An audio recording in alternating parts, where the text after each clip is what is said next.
আপনারা অবিলম্বে পদত্যাগ করবেন, ভদ্রভাবে করবেন। ভদ্রভাবে করে দুদকের মামলায় পুলিশের কাছে আত্মসমর্পণ করবেন।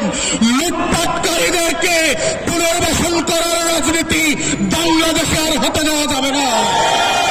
বাংলাদেশে পুঁজিবাজারে বিনিয়োগকারীদের পক্ষ থেকে বারবার যে যৌক্তিক দাবিগুলো করা হয়েছে, অর্থ উপদেষ্টা এবং অন্যান্য বাণিজ্য উপদেষ্টা থেকে শুরু করে এগুলোকে ছেলে খেলার মার মতো করে নাচনি বুড়ির মতো করে খেলছেন। অর্থ উপদেষ্টাকে বলছি, নাচানাচি বন্ধ করেন। আপনাদেরকে আমরা যেভাবে দয়া করে চেয়ারে বসেছি, আবার দয়া উচ্চ করে চেয়ার থেকে নামিয়ে দিতে পারবো।